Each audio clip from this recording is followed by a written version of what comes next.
President Biden is urging Americans to take action to protect the future of the democracy. That's right. The president delivered impassioned remarks at a DNC event at Washington's Union Station last night.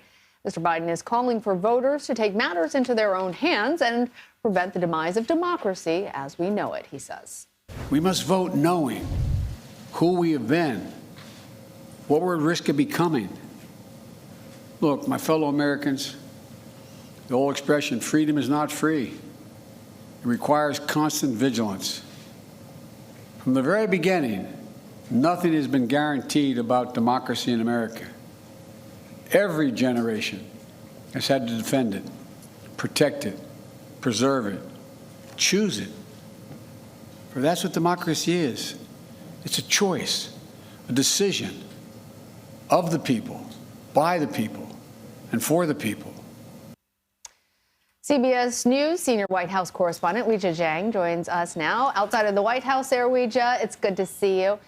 Tell us, what's the reaction in Washington to President Biden's remarks last night? Well, these remarks did not particularly present anything new from President Biden. He has spoken at length about the threat to democracy, the warnings that he has given voters before. In fact, the last time he made a primetime address, it was on this very topic in front of Independence Hall in Philadelphia.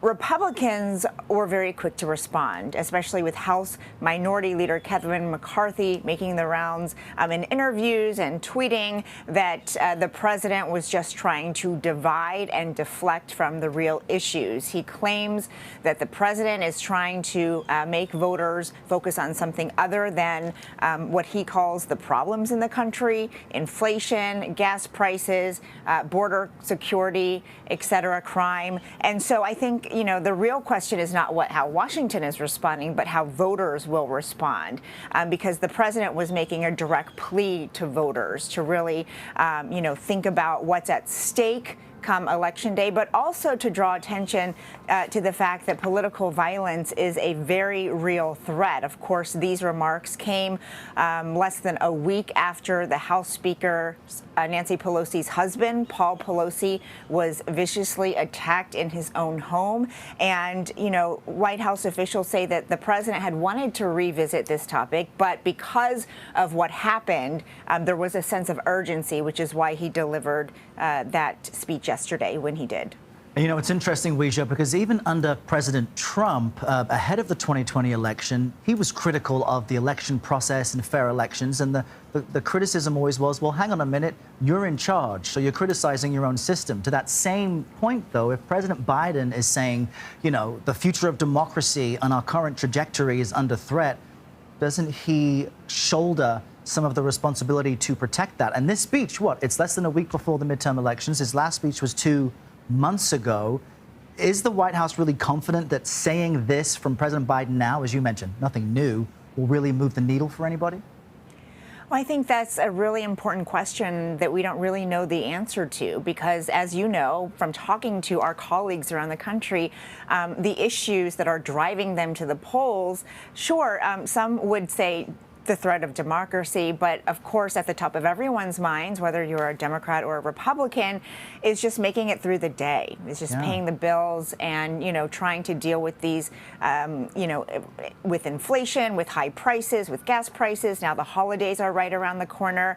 And so even though the administration has really, gone to lengths to talk about all the accomplishments that they have been able to achieve to make people feel like they have a little bit more, quote, breathing room, as they say, when it comes to finances, we're finding that's just not the case. People aren't feeling that breathing room. And so it's hard to tell whether this particular issue will drum up enthusiasm for people to go to the polls. But certainly it is a concern that especially Democrats have. Weijia, before we let you go, I want to get your take and specifically what we're hearing from the administration there at the White House about an international security issue. Japan reporting that North Korea has launched an intercontinental ballistic missile as part of this latest barrage of missile tests. What are you hearing from the White House? The White House says that President Biden and his national security team are assessing the situation. They are aware. He has been fully briefed on it, and they fully condemn these missile launches.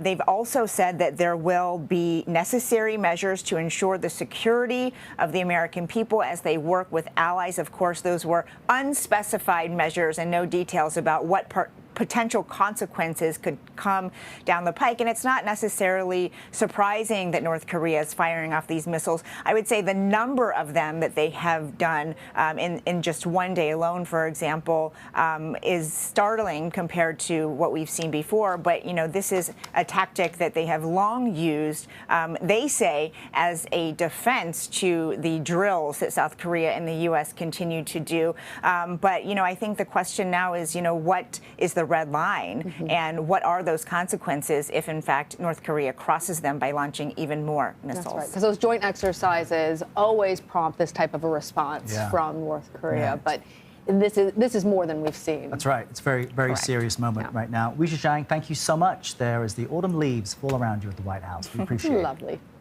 Anytime. Thanks, guys.